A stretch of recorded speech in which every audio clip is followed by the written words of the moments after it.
Hi everyone, Meteorologist Emery here in the Fox 19 First Alert Streaming Center. We are live here for our Wednesday edition of 19 at Noon. Available wherever you stream, including on YouTube. We're live there. We'll eventually be able to monitor chats there and have a good conversation. But right now, if you want to have any questions or comments, you can only go to our Facebook page, Fox 19, and then also my Facebook page at Ethan Emery WX. And we're also live on the 24/7 weather streaming channel, fox19.com, the Fox 19 News, and First Alert weather apps. So again, we've been monitoring all morning long.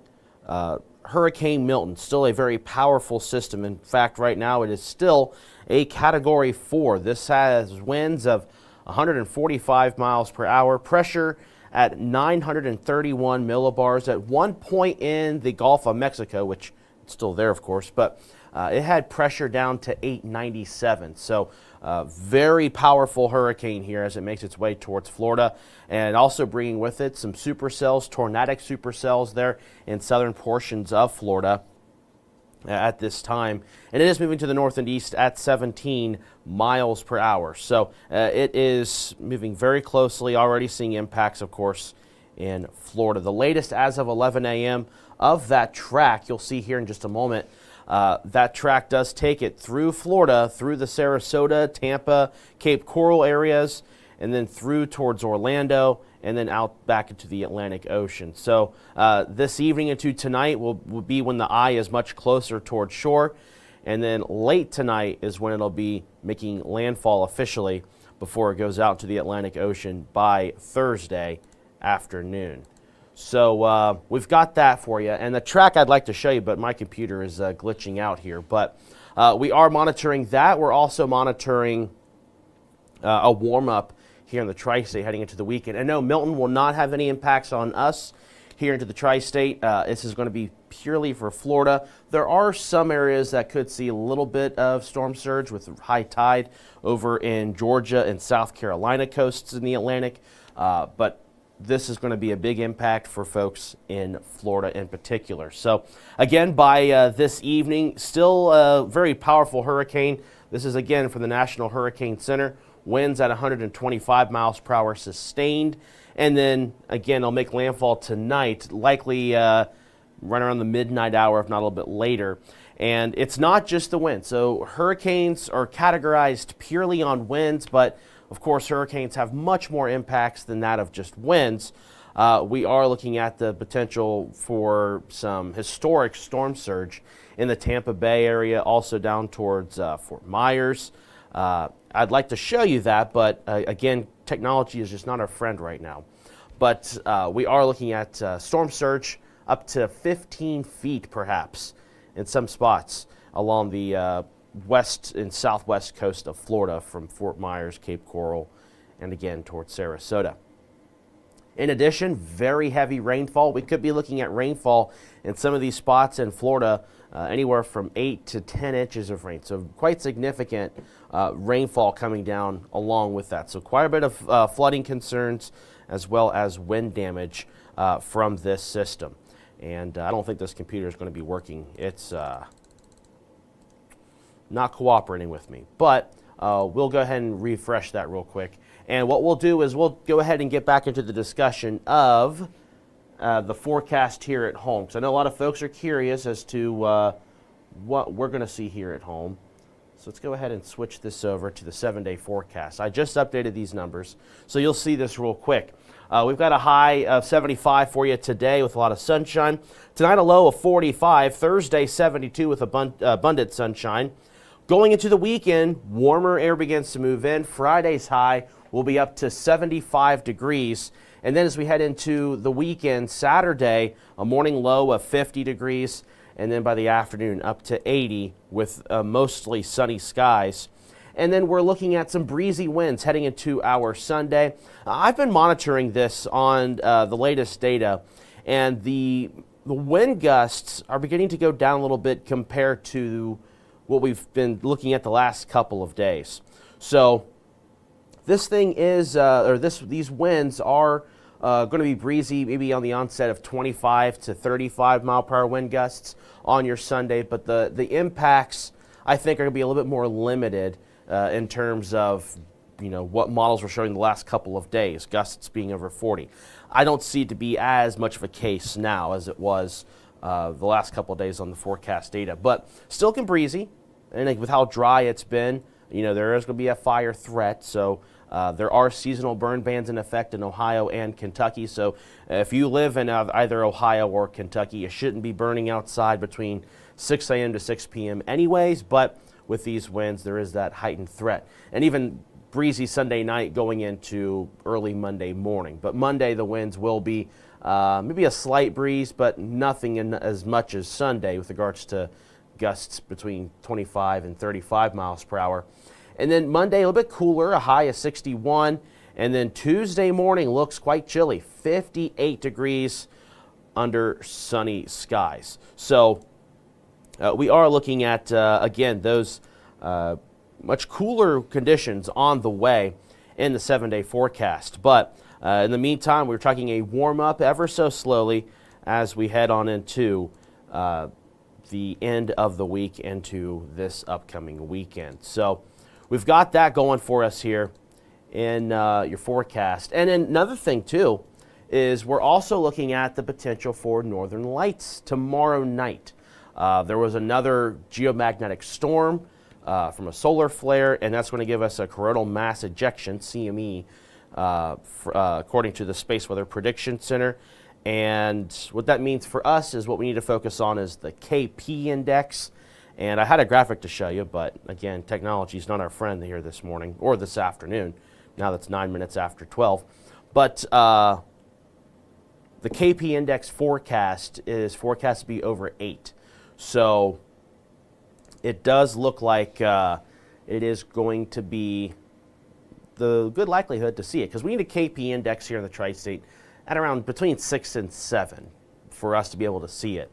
I know a couple of days ago, I want to say it was Monday night, there were some areas that did see some of the northern lights because there was a very brief bump of the KP index. I was outside cutting some shrubs and trees, so I was also kind of near city lights, so I couldn't see them if they were there where I was. But some parts of the tri-state did certainly see them. That is for sure. But we are going to have another opportunity. This will be really nice. So hopefully you all are having a great Wednesday so far. It's my Monday, so I have been playing catch-up between looking at the weather data, finding a story today, as I report on Wednesdays. And today, I'm going to be heading to the city of Fort Wright, where they are going to be donating non-perishable items for folks in North Carolina from the remnants of Helene that just caused devastating conditions for those folks. And they're specifically looking at McDowell County over towards Old Fort, North Carolina. So the city of Fort Wright doing a really good thing here. Now, I'm not sure why they specifically focused on Old Fort.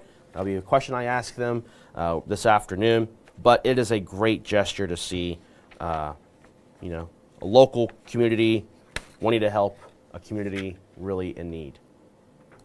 So that'll be something that you'll see here tonight. I believe it's airing at 6:30, my package for that. And yeah, so it's unfortunate for those folks in Florida because Helene did impact them as well as what Milton is going to be doing. So, we got to keep our thoughts with those folks who are in Florida right now with what's going to be a major hurricane impact going into tonight and to tomorrow. Already bringing impacts with the heavy rain, the tornadoes that are showing up there in southern Florida. Pretty big tornado there too. And again, forgive me, I'm trying to wait for my computer to load, and it is loading, so that's a good sign. But we are going to be talking about, those folks in Florida seeing a lot of different impacts. It's not just the winds of a hurricane that make it devastating. Obviously, the categories of a hurricane are just that of winds, but that number doesn't necessarily mean it's not going to be impactful in other ways, because storm surge with this is quite significant. There's also the flooding rains, and of course the tornado threat for those folks down in southern Florida. And again, I really want to emphasize this. We've been having a lot of coverage on this, as we want to, because it's such a big impact for those folks in Florida. We got a lot of families and friends from here in the tri-state that live down in Florida. But this is not going to impact our weather. Milton's not going to be an influence on our forecast. As you can see, our forecast here is pretty quiet here in the tri-state.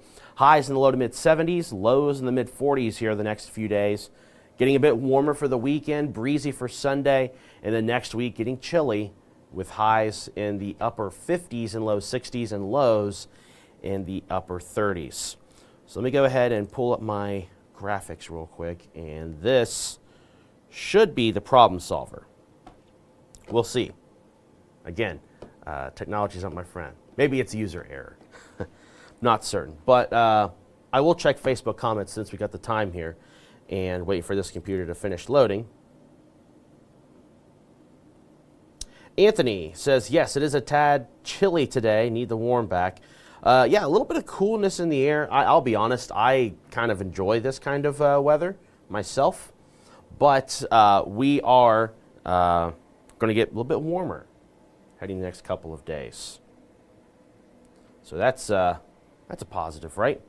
Yeah, so again, 19 at noon here, and we got our graphic system back. Thank goodness. Okay, let's go to this view. This is a beautiful view. This is our tower camera here. Got some sunshine and some warmer weather moving in this afternoon. It's already 65 here this hour. And what I'm going to do now is pull up radar, because I do want to see if there's any additional warnings for those folks down in Florida. So, again, for us, weather is quiet. Down into Florida, not so much. You see these bands, the way they're behaving. So, this is always the right side, not always, but the right side of a hurricane is usually the worst part. See how these bands are flaring up? They got that warm air associated with it, and it allows for this storm energy to motion in, and these are bringing in with it the potential for tornadoes. In fact, there were reports of tornadoes earlier. Let's see if there's any warnings. Yes, several warnings for those folks in Florida, tornado warnings. And what appears to be confirmed tornadoes. Let me see if I can pull that one up. Yep, an observed tornado warning there. Let's see if this one's going to pop up. Well, there we go. Yep, both warnings there are observed there, just to the south of Sebring, Florida. And then there is a tornado warning. Now it looks like it's confirmed to the west of Fort Myers towards Boca Grande, Captiva, and just to the south of Port Charlotte there in Florida. So yeah, this Milton is not going to just bring in those, forecast winds at 125 miles per hour sustained, but also what you're seeing right now, tornadoes, what you're seeing with storm surge. In fact, let me pull up that map that I was wanting to show you earlier with storm surge. And again, this is from the National Hurricane Center. A lot of areas here in purple indicating, let me pull that up full screen for you, 9 to 12 feet. And in fact, the forecast has it at about roughly 15 feet for those folks. Spring Hill, Beacon Square, Clearwater, Palmetto, Tampa, Sarasota, down towards Venice, Sanibel, Fort Myers, even Naples, Florida, could see storm surge greater than 9 feet. So this is the real deal for those folks in Florida.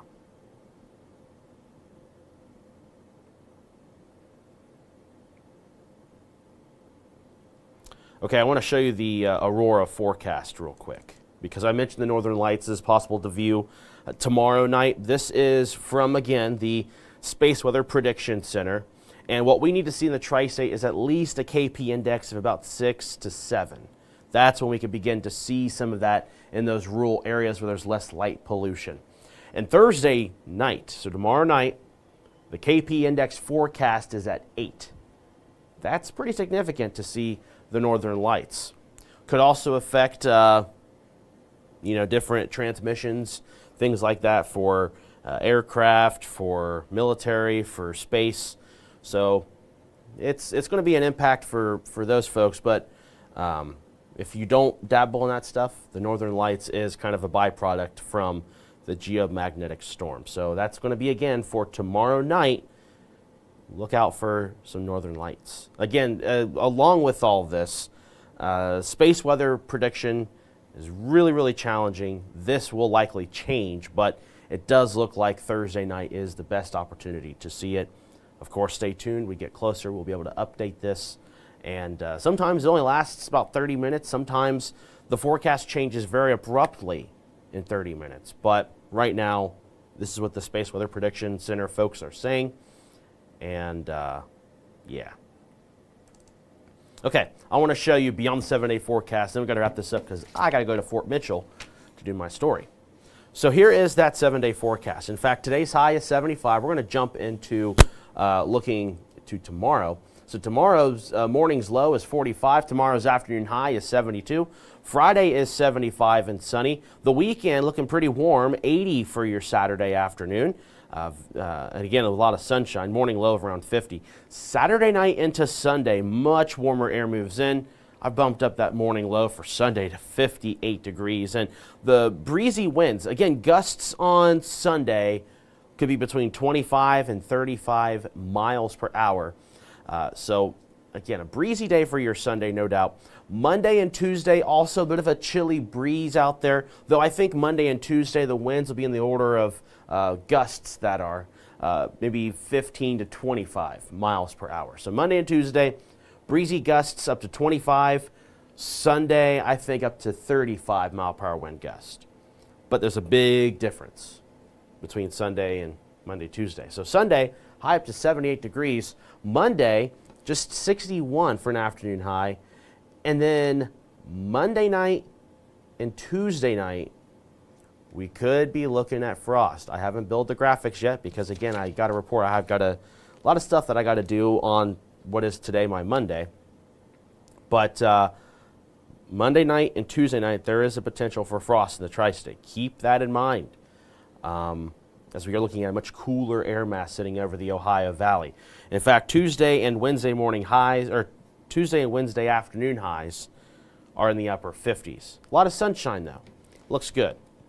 And looking beyond the 7-day forecast, temperatures do get a little bit warmer heading into the weekend of the 19th.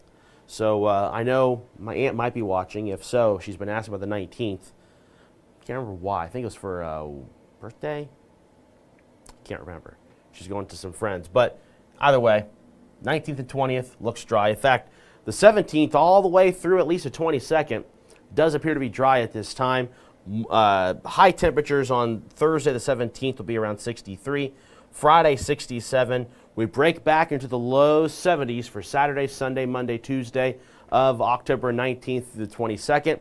And I told you about this on 19 at 6 over this past weekend, but we're watching a big shift of the pattern around the 25th of October. And there are signs that around the 23rd, we're going to begin to see precipitation from that pattern shift. So right now on the October 23rd, I do have some rain chances. Temperatures still look warm, but going into the very end of the month, it does look like we do get a bit colder by that point. Around Halloween, I've noticed growing up in this region, around Halloween is when things do get quite chilly.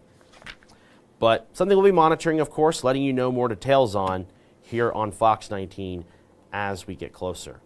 But again, we're tracking Milton. Milton is going to lead all of our newscasts because it's such a big deal. Of course, it's a Category 4 major hurricane. It's going to be impacting those folks in Florida between the tornado threat, the winds, the catastrophic winds at that, the catastrophic storm surge, and the life-threatening flooding that's going to be in those parts.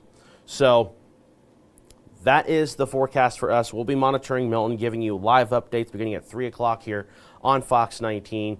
Meteorologist Catherine Bodak has you covered for that. And then Chief Meteorologist Steve Forsmeyer has you covered as well, beginning at 5 o'clock here on Fox 19 with, again, more details on Milton and more details on our forecast here at home as well. So thank you all so much for joining us. Have a wonderful Wednesday.